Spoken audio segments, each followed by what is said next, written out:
شريك له وأشهد أن محمدا عبده ورسوله اللهم صل على محمد وعلى آل محمد وعلى آله وصحبه ومن والاه. Alhamdulillah ikhwatul iman, bersyukur kita kepada Allah Subhanahu Wa Taala dengan limpah taufik hidayah Allah Subhanahu Wa Taala dapat kita bersama-sama pada malam yang berbagi ini. Ada sedikit masalah tadi untuk connect ke internet, jadi ada pelambatan kelewatan lah.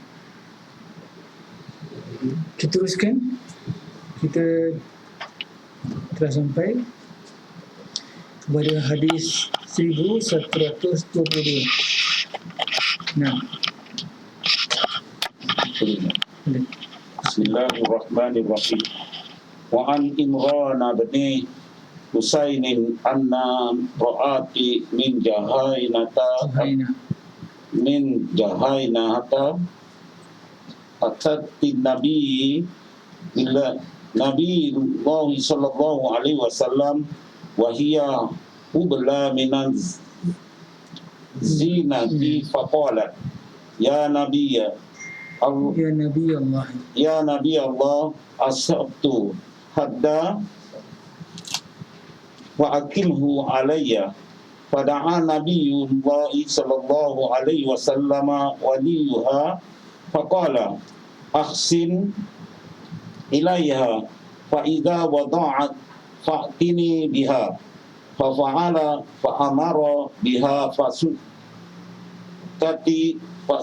fasukat alaiha siyabuha summa amara biha farujimat summa sallallahu alaiha faqala lahu umaru nusalli alaiha ya Rasulullah wa qad zanat faqala laqad tabat taubatan law usimat baina sab'ina min ahlil madinati la wasi'atuhum wa hal wajadta afdala min an jadat binafsiha lillahi ta'ala. Rawahul Muslim. Dari Imran bin Husain radhiyallahu anhu bahawa ada seorang perempuan dari Juhaina menemui Nabi sallallahu alaihi wasallam. Dia sedang hamil kerana berzina dan berkata, wahai Nabi Allah, aku harus dihukum, lakukanlah hukuman kepadaku. Lalu Rasulullah sallallahu alaihi wasallam memanggil walinya dan bersabda, berbuatlah baik padanya apabila dia melahirkan, bawalah bayi itu padaku. Maka hal itu dilaksanakan. Setelah itu barulah si wanita dihukum. Nabi memerintahkan agar pakaian si wanita ditambah dan diikat kuat pada badannya, lalu direjam. Kemudian Rasulullah sallallahu alaihi wasallam mensolatinya. Berkatalah Umar, apakah engkau mensolatinya Nabi Allah padahal ia telah berzina? Beliau menjawab, ya, benar-benar telah bertaubat, yang sekiranya taubatnya dibagi antara 70 penduduk Madinah, nescaya cukup buat mereka. Apakah engkau, wahai Umar, mendapatkan seorang yang lebih utama daripada menyerahkan dirinya kerana Allah? Hadis riwayat Muslim. Penjelasan kalimat. Alhamdulillah, bismillah wassalatu wassalamu ala rasulillah. Daripada Imran bin Husain anna imra'atan min Juhainah atat an-nabi sallallahu alaihi wasallam wa hiya hubla min az-zina فقالت يا نبي الله أصبت حدا فأقمه علي فدعا نبي الله صلى الله عليه وسلم وليها فقال أحسن إليها فإذا وضعت فأتني بها ففعل فأمر بها فشكت عليها ثيابها ثم أمر بها فرجمت ثم صلى عليها فقال له عمر تصلي عليها يا رسول الله وقد زنت فقال laqad taba taubatan law qusimat baina sab'ina min ahli al-madinati lawasi'athum wa hal wajadta afdala min an jadat bi nafsiha lillahi ta'ala. Rawahu Muslim. Daripada Imran bin Husain radhiyallahu anhu, bahawa ada seorang perempuan daripada Juhainah menemui Nabi sallallahu alaihi wasallam, dia sedang hamil kerana berzina, dan berkata, wahai Nabi Allah, aku harus dihukum. Lakukanlah hukuman itu padaku. Lalu Rasulullah sallallahu alaihi wasallam memanggil walinya dan bersabda, berbuat baiklah kepadanya. Apabila dia melahirkan, bawalah bayi itu padaku. Maka hal itu dilaksanakan. Setelah itu barulah si wanita dihukum. Nabi memerintahkan agar pakaian si wanita ditambah dan diikat kuat-kuat pada badannya, lalu direjam. Kemudian Rasulullah sallallahu alaihi wasallam mensalatinya. Berkatalah Umar, apakah engkau mensalatinya Nabi Allah, padahal ia telah berzina?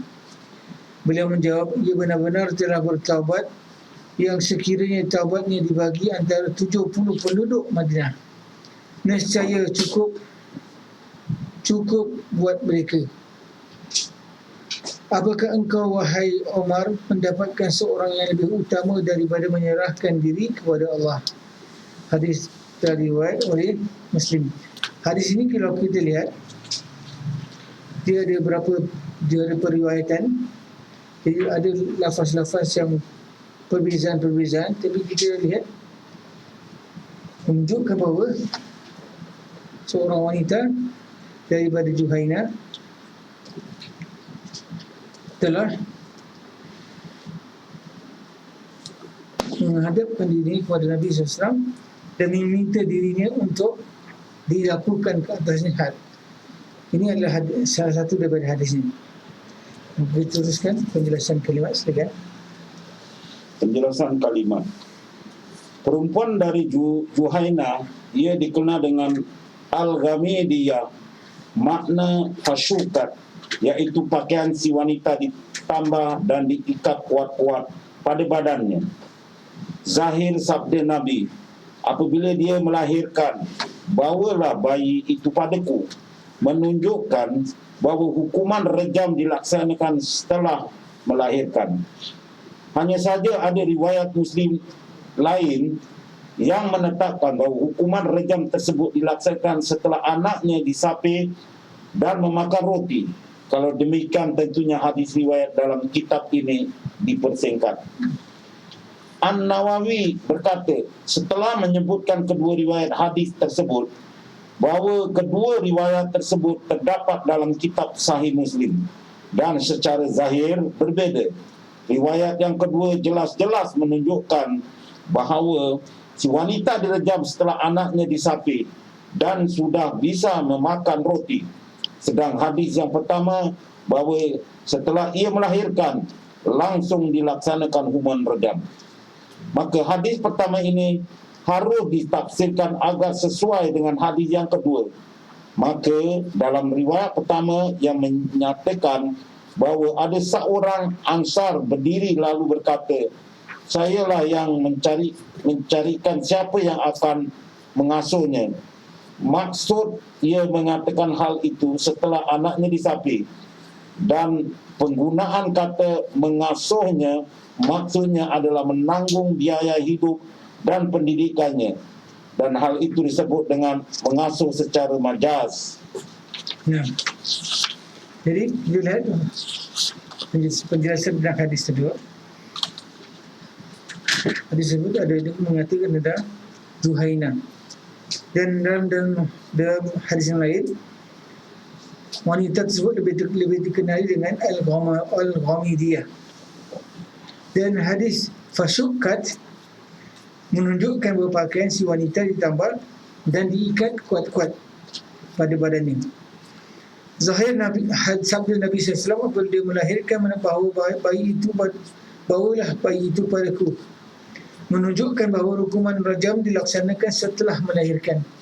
Tapi kerana ada riwayat lain yang menunjukkan bahawa anak itu setelah dilahirkan, bukan saja setelah dilahirkan saja, bahkan Nabi SAW menyuruh bahawa budak itu sampai boleh dipisahkan daripada ibunya susu.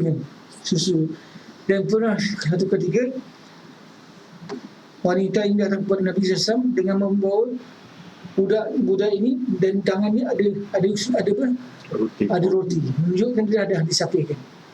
Jadi itulah menunjukkan wanita tersebut benar-benar ingin untuk dilakukan ke atasnya had. Nah, jadi dengan itu, daripada hadis yang bersama kita ini adalah riwayat yang datang tadi. Bahawa riwayat tadi kita harus terjemah atau tafsirkan riwayat yang ini, kita haruslah tafsirkan sebagaimana kalau kita lihat ada riwayat yang lain menunjukkan bayi tersebut telah disapihkan, telah dipisahkan daripada ibunya. Disapihkan ini adalah kebiasaan, iaitu anak itu diberi susu selama setahun. Selama 2 tahun. Setelah 2 tahun, maka itulah ketika budak itu dah boleh minum dengan sendiri atau makan dengan sendirinya. Jadi dengan itu menunjukkan bahawa budak itu dah sedia untuk berdikari, dah boleh dipelihara oleh orang lain selain daripada ibunya. Dengan ini menunjukkan bahawa budak itu dah boleh dipisahkan daripada ibunya. Jadi kita lihat riwayat yang kedua jelas menunjukkan bahawa si wanita direjam setelah anaknya disapih dan sudah bisa memakan roti, sedangkan hadis yang pertama bahawa setelah ia melahirkan langsung dilaksanakan hukuman rejam. Maka hadis pertama ini harus ditafsirkan agar sesuai dengan hadis yang kedua. Maka dalam riwayat pertama yang menyatakan bahawa ada seorang Ansar berdiri lalu berkata, "Sayalah mencarikan siapa yang mengasuhkannya." Jadi menunjukkan bahawa kerjasama sahabat-sahabat sehingga mereka ta'awun alal bir wa taqwa, saling membantu di dalam kebajikan dan ketakwaan. Dan dengan itu sampai dia cari orang yang boleh menjaga budak tersebut. Kerana itu adalah termasuk dalam komitmen sosial yang perlu ada dalam masyarakat. Nah,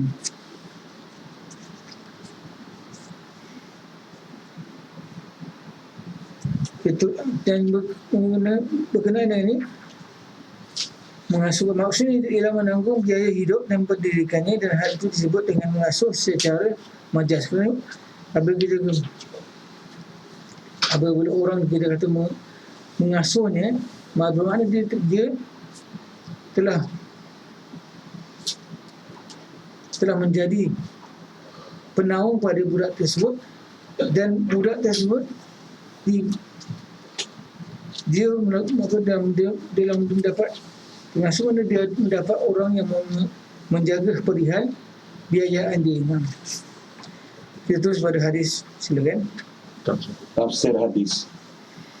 Hadis ini adalah dalil yang mewajibkan melaksanakan hukuman rejam sebagaimana dalam pembahasan terdahulu. Sedang pakaiannya diikatkan kuat-kuat supaya aurat tidak tersingkap setelah dilempari dengan batu. Para ulama bersepakat bahawa wanita yang akan direjam dengan posisi duduk, sedangkan laki-laki berdiri, kecuali menurut Imam Malik bahawa lelaki juga didudukkan. Ada yang berpendapat bahawa masalah ini diserahkan kepada penguasa untuk menentukan mana yang terbaik bagi yang terdakwa. Hadis ini juga sebagai dalil bahawa Nabi SAW menyalati wanita tersebut. Bila riwayat tersebut syahid, hanya saja At-Tabari berkata Nabi tidak menyalatinya. Lalu ia berkata demikian juga dalam riwayat Ibnu Abi Syaibah dan Abu Daud. Dalam riwayat Abu Daud dijelaskan, lalu Nabi menyuruh mereka untuk menyalatinya. Akan tetapi kebanyakan perawi yang diriwayatkan Muslim menyatakan bahawa Nabi mensalatinya. Dan secara zahir perkataan Umar, engkau menyalatinya, wahai Rasulullah, menunjukkan bahawa Nabi SAW menyalatinya. Maka hal ini menguatkan kebanyakan hadis yang diriwayatkan Muslim. Dan penafsiran dari kata menyalati adalah Nabi SAW memerintahkan untuk menyalati. Nabi tidak ikut mensalati kerana beliaulah yang berhak memerintahkan. Penafsiran ini sangat bertentangan dengan zahir hadis tersebut, dan tepat adalah yang pertama berdasarkan pengeritaan zahir hadis tersebut. Dengan penafsiran tersebut di atas, apakah Nabi SAW menyalati sendiri atau hanya memerintahkan sahabat untuk menyalatinya? Maka pendapat yang memakruhkan menyalati orang yang meninggal kerana direjam bertentangan dengan nas hadis ini. Kecuali bila ada pengecualian memakruhkan menyalati orang yang direjam bukan kerana pengakuan atas perbuatan zina yang dilakukannya, dengan anggapan dia belum bertaubat. Bila demikian, masalah ini menjadi seperti masalah perbezaan ulama mensolati orang-orang yang fasik yang meninggal dunia. Jumhur ulama berpendapat bahawa mereka disolati, sedang yang melarang tidak memberikan dalil mendukung pendapat mereka. Hadis ini adalah dalil yang menunjukkan bahawa bertaubat tidak bisa menghapuskan hukuman had asas atasnya. Inilah pendapat yang paling tepat menurut pengikut mazhab Syafi'i dan jumhur ulama. Perbezaan ulama pada masalah hukuman bagi orang yang berbuat dosa, membuat kerosakan, apabila dia bertaubat sebelum perkaranya dilaporkan kepada pemimpin atau imam. Menurut jumhur ulama, bahawa hukuman had tidak dilaksanakan dan berdasarkan firman Allah, A'udzubillahi minasyaitan, illa allazina tabu min qabli an taqdiru alaihim fa'lamu annallaha ghafurur rahim. Kecuali orang-orang yang taubat di antara mereka sebelum kamu dapat menguasai atau menangkap mereka, maka ketahuilah bahawasanya Allah Maha Pengampun lagi Maha Penyayang. Al-Ma'idah ayat 34. Alhamdulillah. Tafsir hadisnya. Hadis ini ada dalil yang mewajibkan melaksanakan hukuman rajam sebagaimana dalam perbahasan terdahulu. Sedangkan pakaiannya diikatkan kuat-kuat supaya aurat tidak tersingkap setelah dilempar dengan batu. Para ulama bersepakat bahawa wanita yang akan direjam dengan posisi duduk, sedangkan laki-laki berdiri, kecuali menurut Imam Malik bahawa laki-laki juga didudukkan.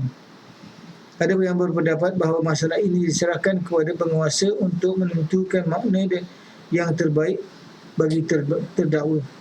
Bermakna di sini bahawa wanita didudukkan kerana dia lebih menutup kepada mereka. Jadi orang lelaki tidak sangat masalah aurat menjadi permasalahan. Hadis ini juga menyebut juga sebagai dalil bahawa Nabi SAW menyalati wanita tersebut. Bila riwayat tersebut sahih, hanya saja At-Tabari berkata Nabi tidak menyalatinya. Lalu ia berkata demikian juga riwayat Ibnu Abi Syaibah dan Abu Daud. Dalam riwayat Abu Daud dijelaskan lalu Nabi menyuruh mereka untuk menyalatinya. Nabi yang suruh. Tapi kita lihat permasalahan ini masih lagi dikhilafkan oleh ulama. Di ulama mengatakan berkenaan dengan khilaf tersebut. Kebanyakan hadis yang diriwayatkan Muslim Dan penafsiran dari kata menyolatinya adalah Nabi SAW memerintahkan untuk menyolatinya, kerana beliau yang berhak untuk berhak memerintahkan. Penafsiran ini sangat bertentangan dengan zahir hadis tersebut, dan yang tepat adalah yang pertama berdasarkan pengertian zahir hadis, di mana Nabi SAW yang apabila Umar bertanya kepadanya, benar Nabi SAW menyolatinya. Dengan penafsiran tersebut, ia tak sebabkan Nabi SAW mensolati sendiri atau hanya memerintahkan untuk menyolatinya, maka pendapat yang memakruhkan menyolati orang yang meninggal kerana direjam dan bertentangan dengan nas hadis ini. Jadi kalau kita lihat hadis ini menunjukkan Nabi SAW apabila Umar bertanya, menunjukkan bahawa Nabi SAW solatkannya. Tapi tetap masalah itu dihilafkan kerana Nabi SAW juga boleh apabila Nabi SAW perintahkan solat tersebut dilaksanakan, bermakna juga Nabi SAW menyolatkannya dari sudut menyuruh kaum muslimin untuk solatkannya. Jadi menunjukkan kita, kerana sebagian ulama yang mengatakan mereka yang dikenakan rejam termasuk orang-orang yang melakukan dosa, dan mereka yang melakukan dosa adalah golongan ahli fasik. Mereka jadi, dan dengan itu, dengan tidak mensolatkannya kerana di antara ahli fasik menjadi ahli fasik, di situ juga ada wajah. Nah, tapi lebih tepat lagi kita katakan bahawa Nabi SAW solatkannya.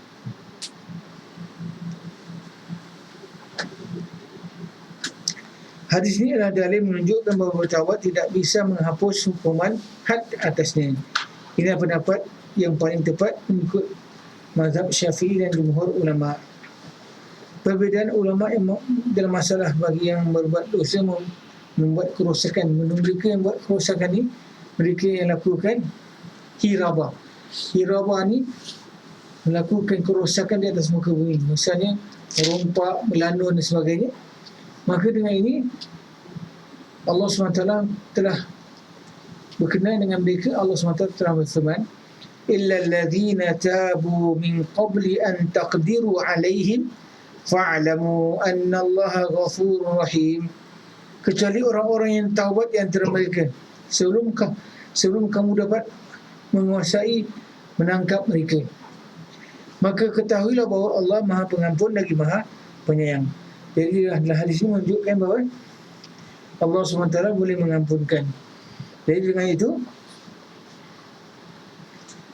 menunjukkan bahawa Allah SWT juga boleh mengampunkan walaupun dosa-dosanya adalah dosa rajam sebagai contoh. Nah, ala kulli hal, dalam masalah ini ulama sebagian mengatakan bahawa kalaulah mereka-mereka ini belum lagi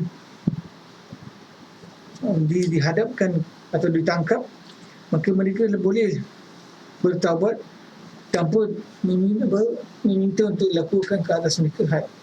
Ini adalah salah satu daripada pendapat ulama. Nah, ada soalan ikhwan dan akhwat? Ada soalan? Ikhwan online ada soalan?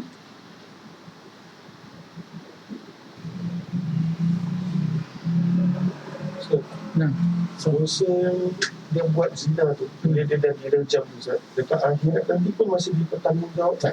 Ya. Dia seperti tidak Tapi bagaimana dengan orang yang dia berzina tapi dia taubat nasuha? Adakah dia masih dipertanggungjawabkan atas dia punya zina tu atau hapus? Ustaz? Nah, kalau betul-betul diminta ampun kepada Allah, dibenar dengan meminta ampun kepada Allah, maka mungkin juga dia hapuskan. Kerana kita lihat di antara keampunan Allah SWT menghapuskan dan menghilangkan kesan-kesan seperti diminta oleh Allah, misalnya dalam kita bertaubat, Allahumma innaka afuun tuhibbul afwa fa'fu anna. Maka ulama mengatakan bahawa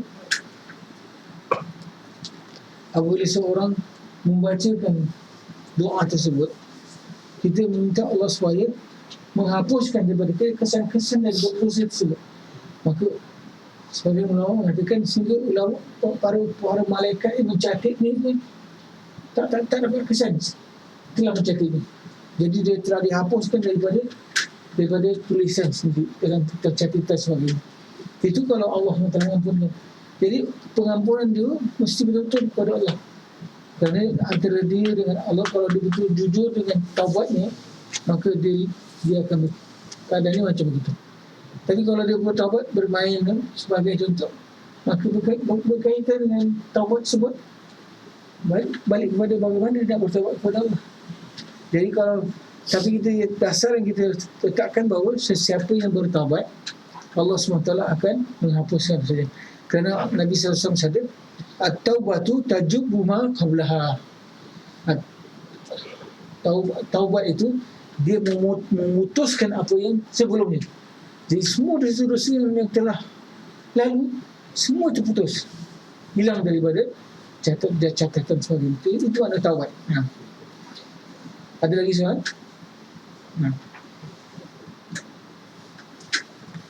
Tak ada? Fadal siapa ni? Apa ya? Tak ada. Hukum piramidi tak ada. Tak ada. Apa yang piramidi cerita dia di semula mesti ada. Bukan dari syariat Allah. Itu bukan. Itu adalah ikan neraka. Allahu a'lam. Tapi kita kata bahawa disunai bukan dari hukum Allah. Bukan dalam syariat Islam. Bukan syariat. Ayam panggang. Cara lihat cara ini saja kita bukan cara Islam. Kerana cara yang begitu mengazab itu bukan Islam. Nah, teruskan. Foto akhir. Seterusnya hadis 1123. Wa an Jabirin ni Abdillah qol rajaman Nabiyyu sallallahu alaihi wasallam rajulan min aslama wa rajulan minal yahudi wa imra'atan rawahul Muslim wa kisatul yahudiyani fi sahihani min hadis Ibni Umar. Dari Jabir bin Abdillah radhiyallahu anhu berkata, Nabi sallallahu alaihi wasallam pernah merejam seorang laki-laki dari Aslam, seorang laki-laki dari kaum Yahudi dan seorang perempuan. Hadis riwayat Muslim. Dan kisah dua orang Yahudi itu terdapat dalam kitab Sahih Al-Bukhari dan Sahih Muslim dari hadis Ibnu Umar. Bismillah. Wa an Jabir bin Abdullah قال رجم النبي صلى الله عليه وسلم رجلا من أسلم ورجلان من اليهود وامرأة رواه مسلم وقصة يهودي في الصحيحين من حديث ابن عمر.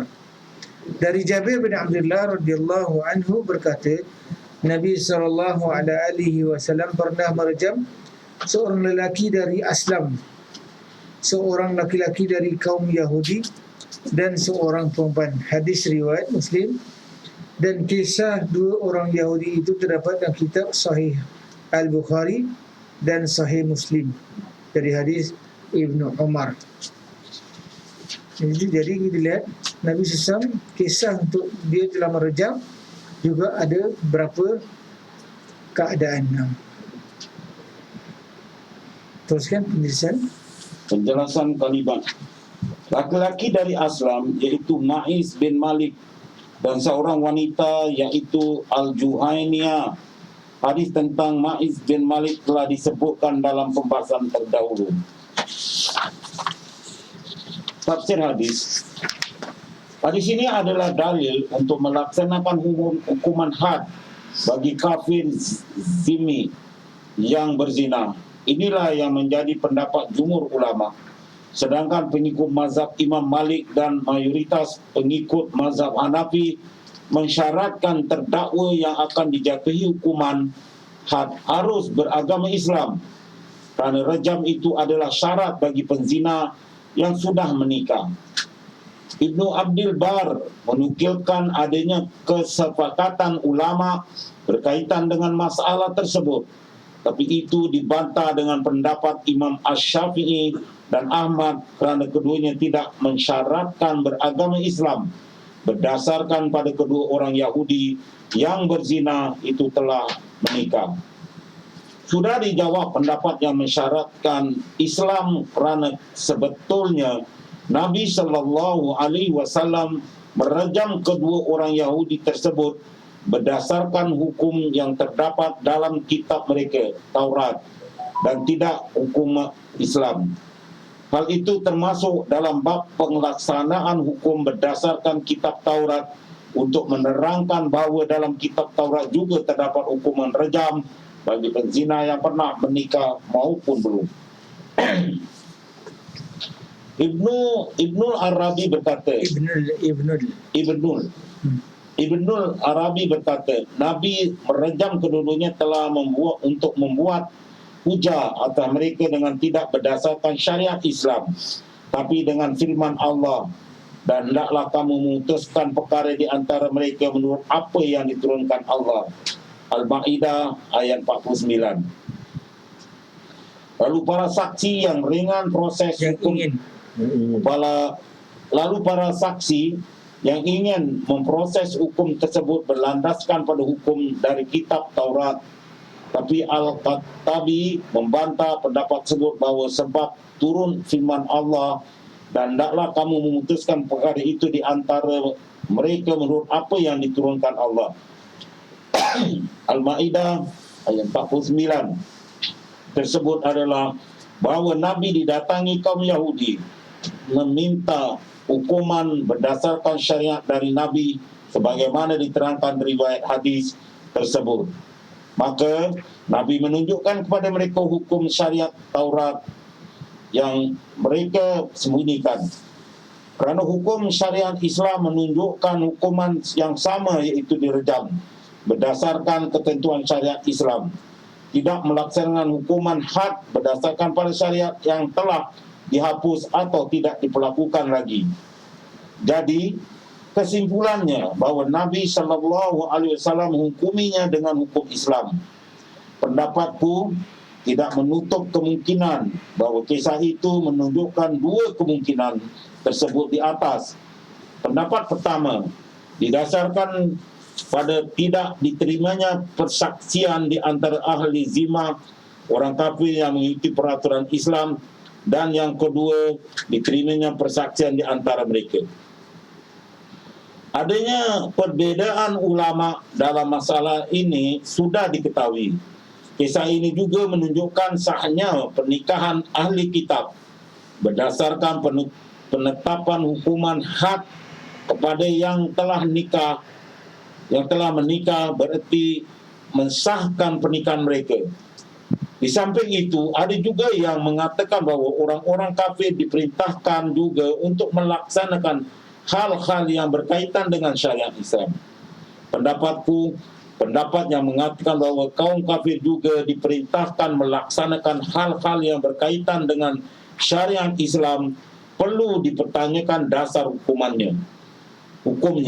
Kerana Nabi SAW berdasarkan pada hukum Islam dan bukan pada syariat Taurat, merujuk kepada salah kemungkinan penafsiran tersebut di atas.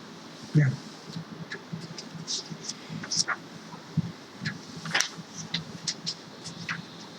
Tafsir hadis. Hadis ini ada dalil untuk melaksanakan hukuman had bagi kafir zimmi yang berzina. Kafir zimmi adalah kafir yang duduk dalam negeri Islam dan mereka berada di bawah pemeliharaan daulah Islam.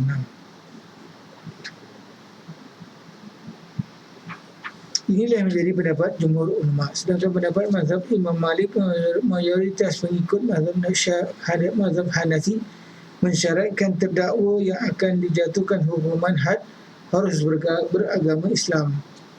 Kerana rajam itu bagi adalah syarat bagi berzina yang sudah menikah. Ibnu Abdul Bar menukilkan adanya kesepakatan ulama berkaitan dengan masalah tersebut, tapi dibantah dengan pendapat Imam Asy-Syafi'i.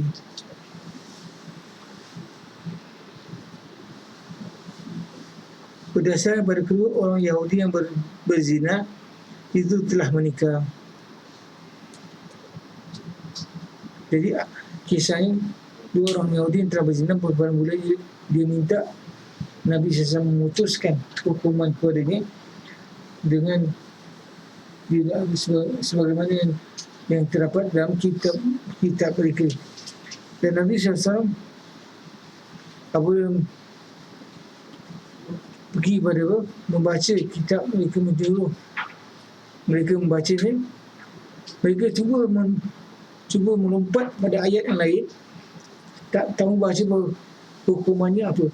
Jadi dengan itu Nabi SAW menyuruh mereka membacanya, lalu terbukti bahawa hukumannya juga adalah rejam. Jadi dengan itu mereka dijatuhkan hukuman rejam. Maka ulama berbeza pendapat, adakah hukuman tersebut berdasarkan kepada kitab mereka Taurat atau berdasarkan kepada hukum Islam. Maka dengan dalam keadaan itu ulama berbeza pendapat terhadapnya. Ibnul Arabi dikenal dengan alif lam, makna dia ma'rifah lah, al-Arabi. Kerana Ibnu Arabi, kalau kita lihat, dia seorang yang tersesat kerana mempercayai terhadap hululiyah dan sebagainya.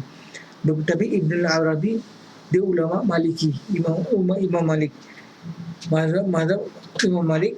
Maka dia adalah salah seorang ulama yang terkemuka yang diiktibarkan oleh para ulama.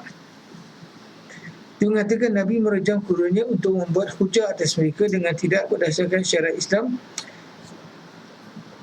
tapi dengan firman Allah. Dan hendaklah kamu memutuskan perkara di antara mereka menurut apa yang diturunkan Allah. Wa anihkum, Allah SWT merintahkan mereka untuk menghukum atas apa yang telah diturunkan Allah SWT.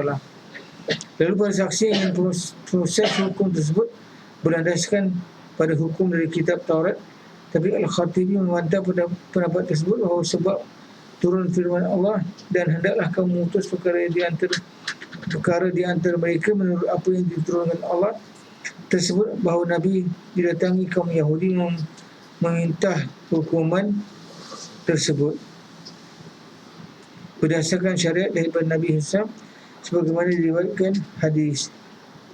Jadi Nabi SAW menjatuhkan hukuman sebagaimana kalau kita lihat, maka Allah perintahkan Nabi SAW untuk turunkan sebagaimana yang telah diturunkan Allah SWT. Jadi sama ada Nabi berlandaskan pada hukum syariat ataupun Nabi berlandaskan pada apa yang mereka yakini benar, itu pada kitab Taurat mereka. Maka di sini adalah khilaf, tapi tak ada masalah kerana keduanya pelaksanaan itu telah dilaksanakan sebab perkara tersebut.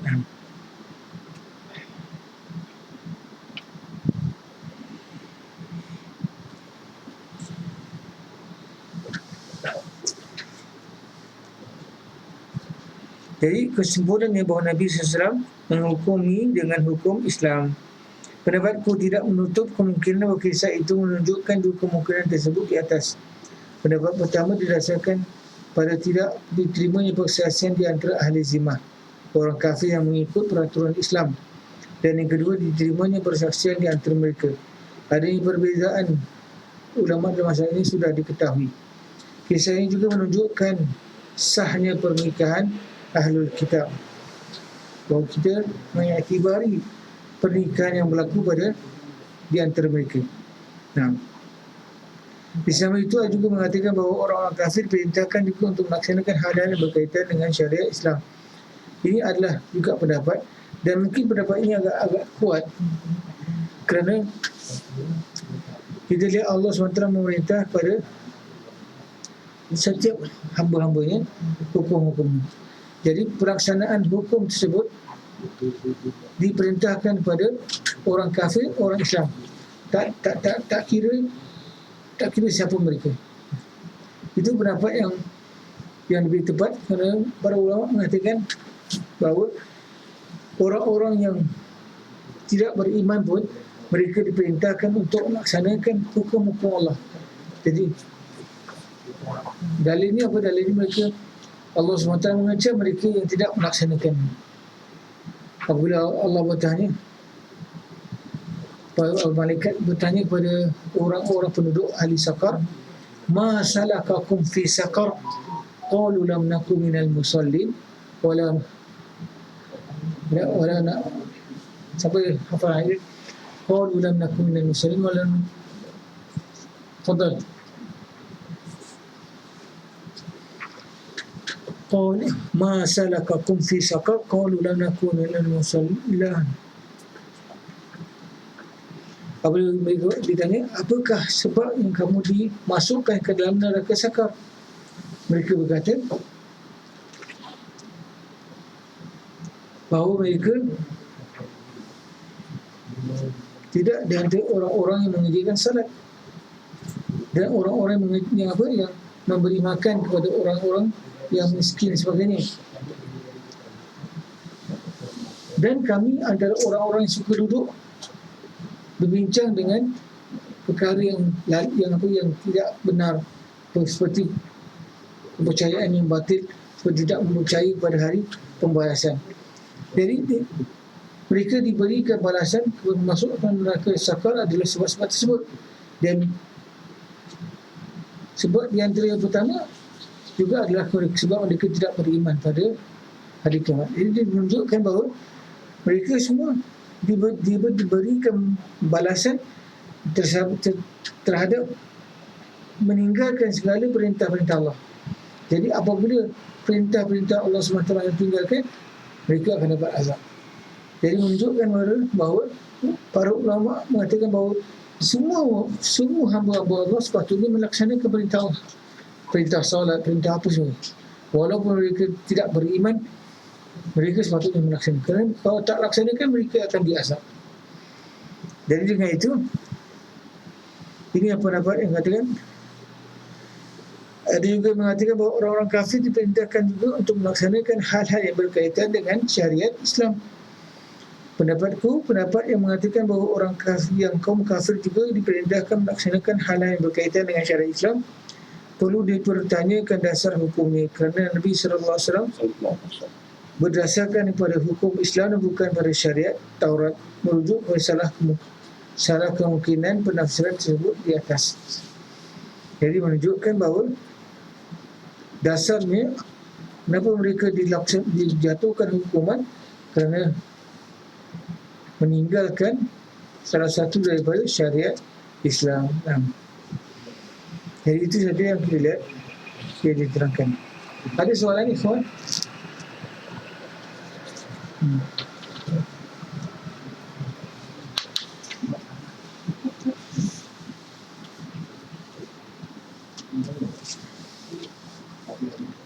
Ikhwan online ada soalan?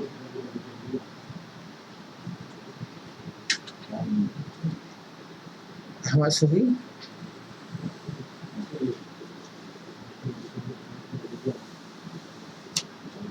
Tak dengar.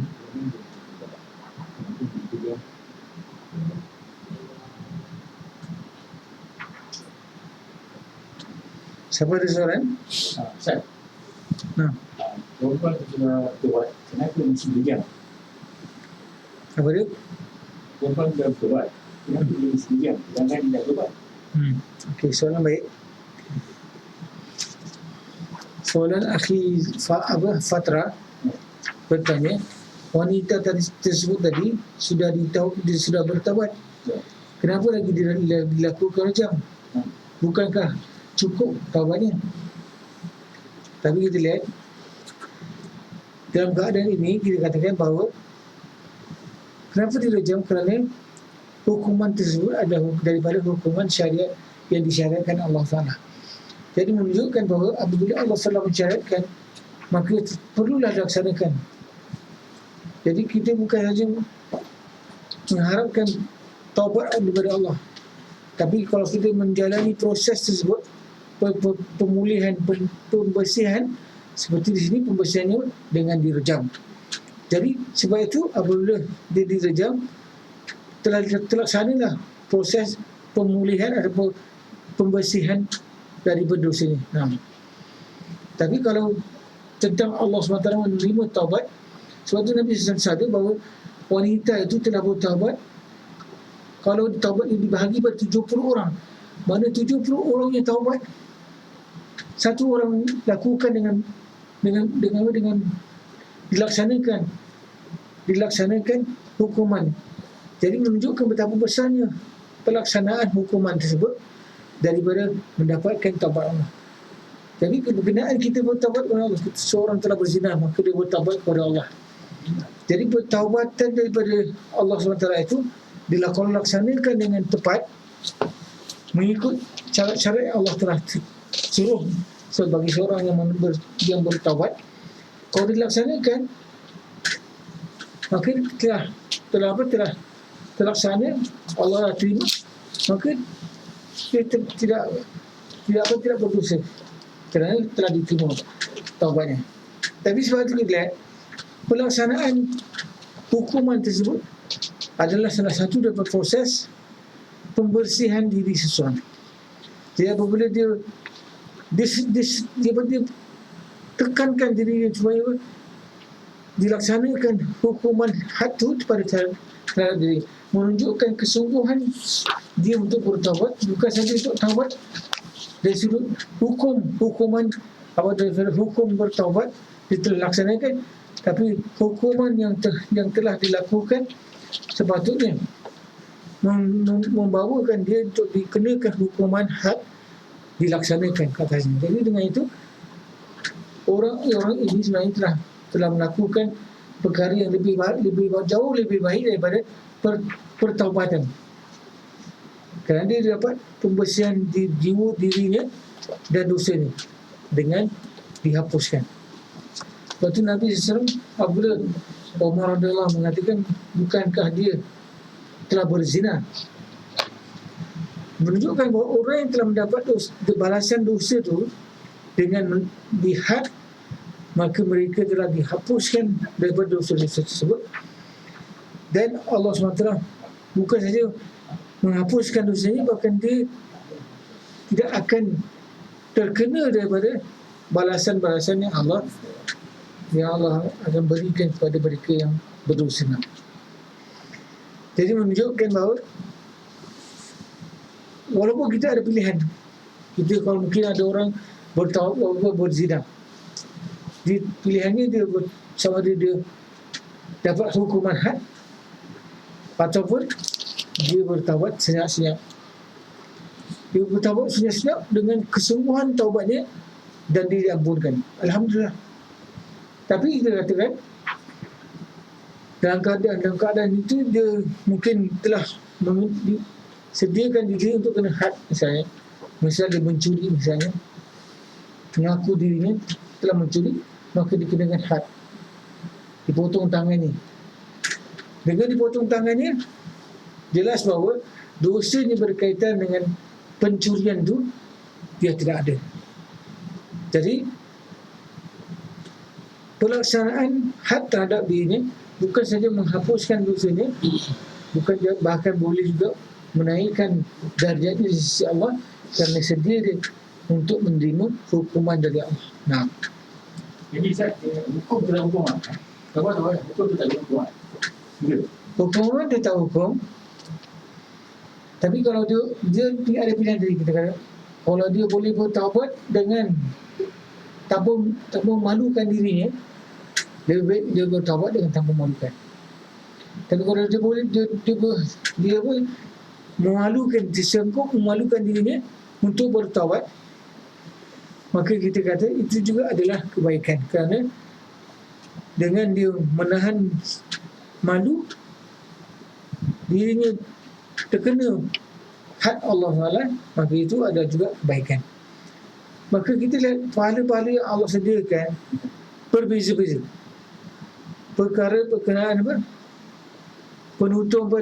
Penutupan dirinya, dosa-dosanya, itu juga ada kebaikan. Tapi dengan dia membuka keaiban dirinya, juga dapat pembalasan. Jadi kita lihat, dan bergantung pada keadaan diri seseorang, keimanan dia. Kalau dia rasa dia kuat imannya, hendak dapat hukuman, maka terus laksanakan dengan hukuman tersebut. Tapi kalau dia dapat bertaubat dengan tidak memalukan dirinya, maka itu adalah yang utama. Cerita Maiz Ustaz. Nah, Macam cerita kisah Maiz yang Nabi tak nak dengar cerita dia. Itu kisahnya kita lihat. Begitu juga kisah wanita ni. Nabi confirmkan lagi. Nabi SAW bertanya kepada dia punya wali ni sebagai contoh. Jadi menunjukkan bahawa bagaimana pelaksanaan hukuman had ni harus dilaksanakan dengan kepastian, kerana kita ada kaedah dalam syariat tidaklah dilaksanakan dengan syubhat. Tudra'ul hududu bisyubhat.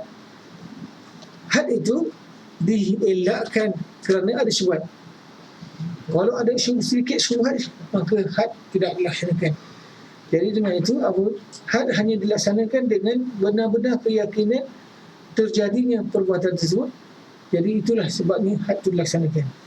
Jadi kalau kita walau boleh untuk tidak melaksanakan dengan kita bertaubat sendiri-sendiri, diam-diam sebenarnya, maka itu kalau dapat laksanakan adalah baik.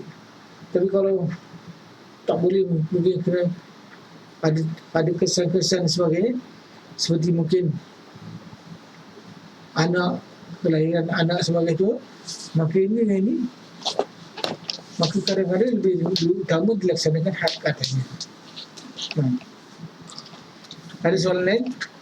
Ini setelah beliau menjalani hukuman terjam, apakah dosa-dosa selain zina semasa hidup dia melakukan juga terhapus setelah dia menjalani?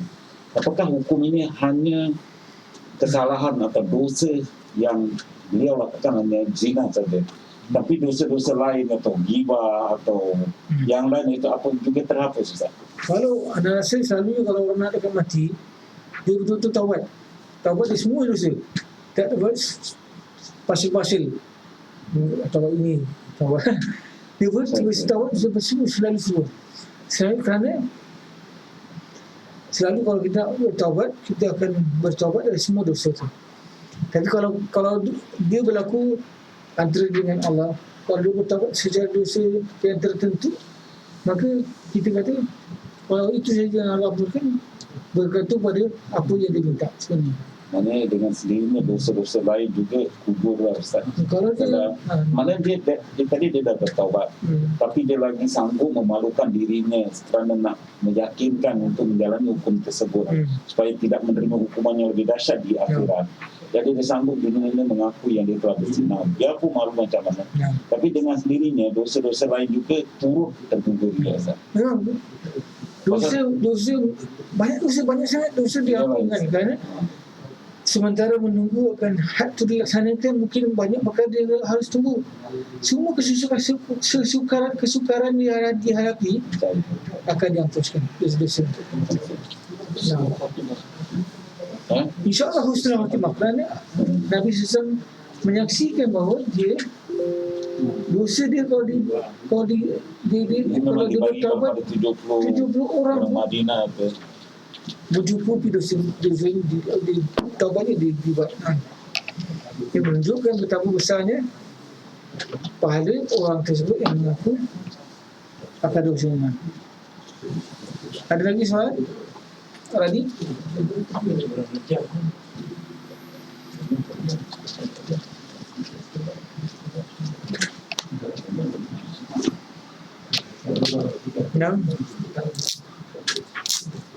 Nak bincang boleh? Apa yang bincang? Apa pertanyaan ni? Boleh dikongsi? Tadi juga yang tadi yang saya cakap. Okey. Kalau dia dah bertaubat, tak kira masa dia dah taubat semua, dia siap dia untuk mati lah. Memang Dia dah taubat semua. Apa lah. itu saja. Ada apa ni? Lagi sebelumnya ni. Boleh satu lagi. Terusnya hadis 1123. Baik. Okay, Ustaz? Berubat. 124, sorry. Wa'an Sa'id bin Sa'd bin Ubadata qol kana baina abyatina wajilun da'if fakhabusa bi'amatin min imasihim fazakara zalika Sa'dun li Rasulullah sallallahu alaihi wasallam faqal idribuhu haddahu faqalu ya Rasulullah innahu ad'afu min zalika faqala uzu iskalan fihi mi'atu simrahi summat ribuhu bihi darbatan wahidatan fafa'alu rawahul ahmadu wa nasai wa banu majah wa isnadahu hasan lakinis tulifu fil waslihil wa irsal salihi.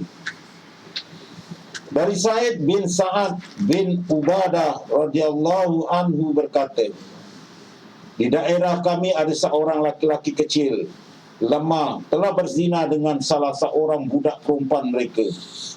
Lalu Sa'ad melaporkan hal itu kepada Rasulullah sallallahu alaihi wasallam dan beliau bersabda, pukullah dia sebagai hukuman. Mereka berkata, wahai Rasulullah, sesungguhnya dia tidak tahan dengan pukulan semacam itu. Beliau bersabda, ambillah pelepah kurma yang memiliki 100 ranting, lalu pukullah dengan itu sekali. Kemudian mereka melakukan. Hadis riwayat Ahmad, An-Nasai dan Ibnu Majah.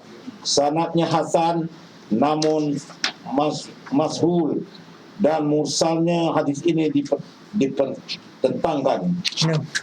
Bismillah, salatu wassalamu ala Rasulillah wa ala alihi wa sahbihi wa man wala.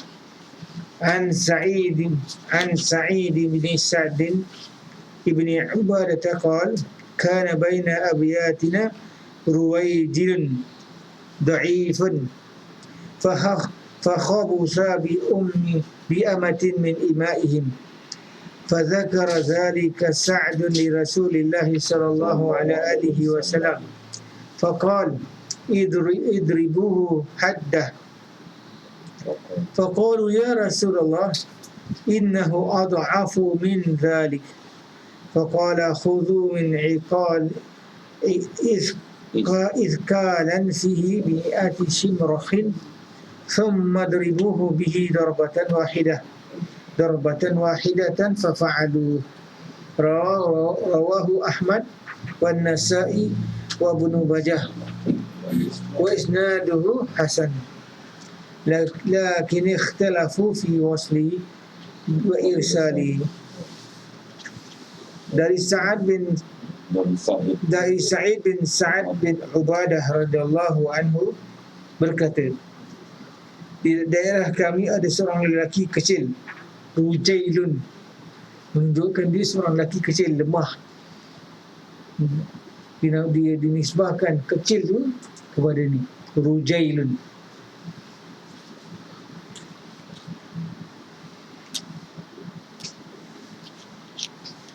Telah berzina dengan salah seorang budak perempuan mereka. Budak perempuan mana? Hamba saya, perempuan mereka. Lalu Sa'ad melaporkan hal itu kepada Rasulullah SAW Dan beliau bersabda, pukullah dia sebagai hukuman. Mereka berkata, wahai Rasulullah, sesungguhnya dia tidak tahan dengan pukulan semacam itu. Beliau bersabda, ambillah pelepah kurma yang memiliki 100 ranting, lalu pukullah dengan itu sekali. Kemudian mereka melakukannya. Kita lihat bagaimana seorang dalam keadaan lemah pun melakukan zina, melakukan memuaskan nafsunya, melakukan zina. Menunjukkan bahawa tetap had itu dilaksanakan ke atasnya, tapi Nabi SAW meraihkan keadaannya. Kerana kalau lelaki ni Rujail ni dipukul dengan cepatan biasa, mungkin mati mungkin. Tapi kerana keadaan ni diraihkan keadaannya oleh seorang yang lemah, maka Nabi SAW suruh dipukul dengan 100 apa namanya? Ranting pelepah kurma tu. Kalau kita kurma dia, kalau dah dia punya ranting-ranting yang apa, dia buah-buah tu, dia ada ranting-ranting, maka itulah dimaksudkan Nabi SAW. Sampai dia ada 100 batang tadi dipukul. Jadi dengan sekali pukul sama seperti seolah-olah 100 sebatan. Jadi menunjukkan bagaimana keadaan ni orang itu dilaksanakan. Ada soalan, ikhwan? Ini tentang budak, dia berzina dengan budak. Ni bermakna dia ni seorang bujang. Dia berzina dengan budak, seorang budak. Dengan hamba. Hamba boleh kan Ustaz? Zaman tu kalau kita berzina dengan hamba, Kalau kepunyaan dia boleh. apa? Kalau kepunyaan dia boleh. Tapi ini bukan kepunyaan dia. Nilai orang bisa. Macam mana? Dia tak serasa punya. Jadi sebab itu dia bukan zina. Oh. Tapi kalau hamba dia sendiri bukan zina. Hamba saya. Hamba saya bukan zina. Macam taruh bapak dia, ini anak dia lah taruh. Anak dia, bapak dia ada ambil satu hamba.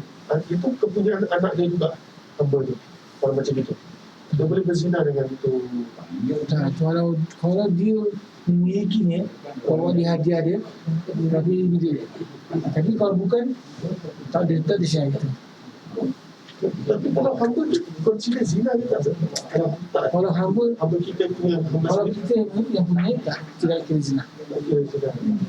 Dinamakan Jadi soalan hati ni. Bapak dia ada hamba, kemudian ada anak. Tapi anak tu berzina dengan hamba bapak dia, itu dikatakan zina tak? zina. Pasal Itu bukan hamba dia, mana itu hamba bapak dia. apa? Tapi kalau bapak dia melakukan perhubungan dengan hamba tadi, bukan zina. Ada perbezaan yang Dia ada di 5 hamba. 5 hamba dia tak boleh. Dia sebab itu ada juga dasar nikah tu.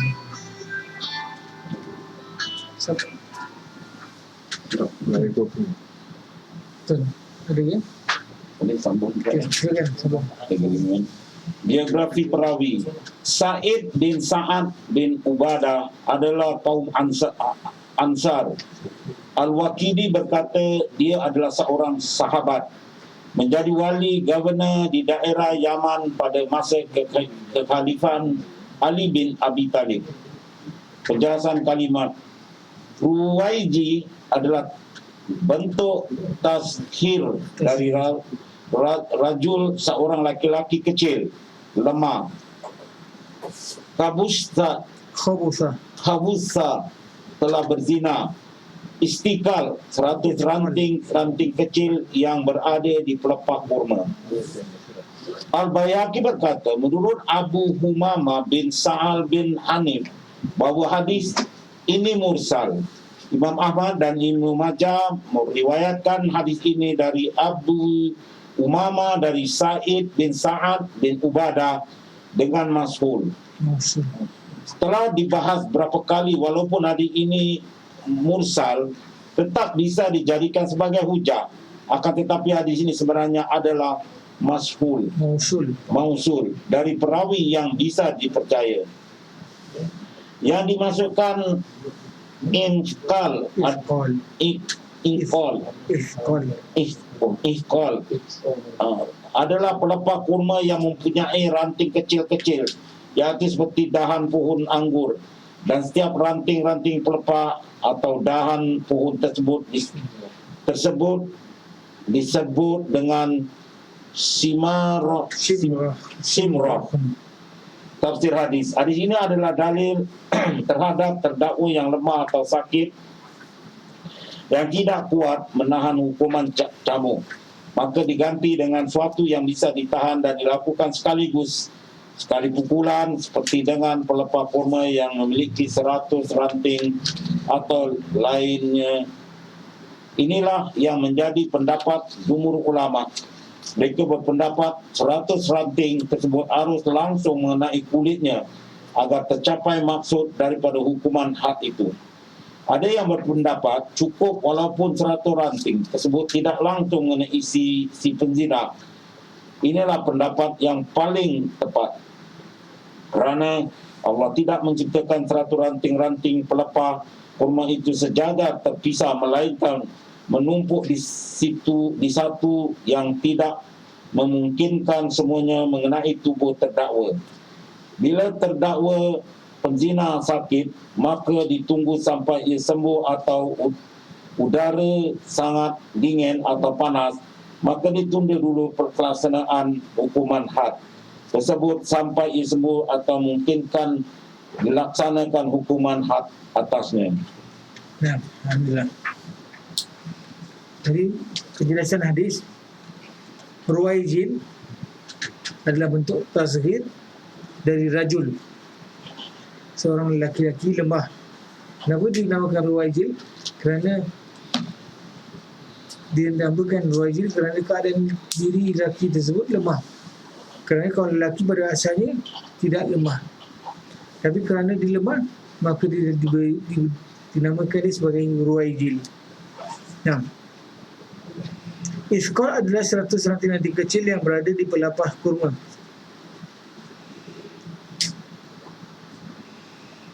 Jadi dengan ini kita lihat tentang hadis ini, dia sebagai ulama mengatakan dia adalah mausul.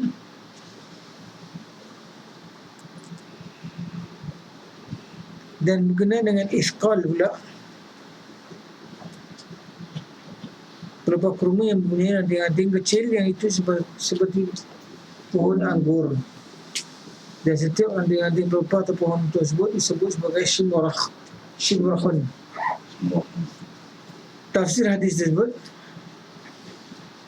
hadis ini adalah dalil untuk terhadap terdakwa yang lemah atau si sakit, kerana mereka yang melakukan dosa pelbagai. Kerana mungkin juga yang melakukan dosa orang lemah tapi nak lakukan dosa, masih nafsu tinggi kuat sebagainya, nak lakukan dosa. Jadi dengan itu dia tetap jatuhkan ke atasnya hukuman.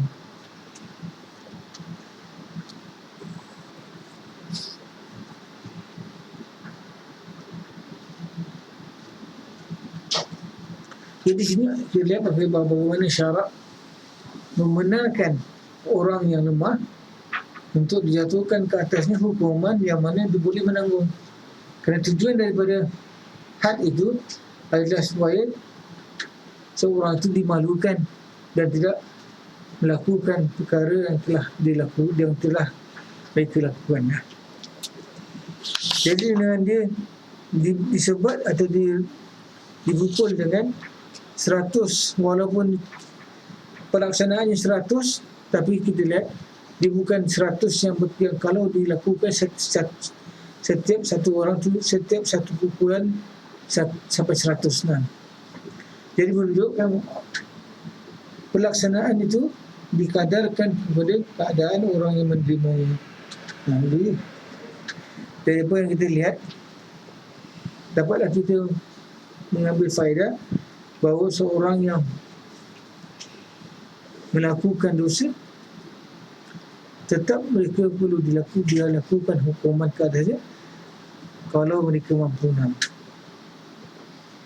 Okey, kita berakhir di sini. Kalau tak ada soalan, ada soalan? Sabani? Patra boleh ada soalan ni?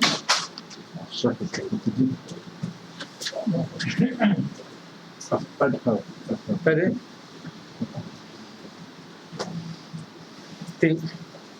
Kalau tak ada, kita akhiri sesi kita dengan tasbih kafarah dan surat Al-Asr. Subhanakallahumma wa bihamdika nasyhadu an la ilaha illa anta nastaghfiruka wa natubu ilaik. Bismillahirrahmanirrahim.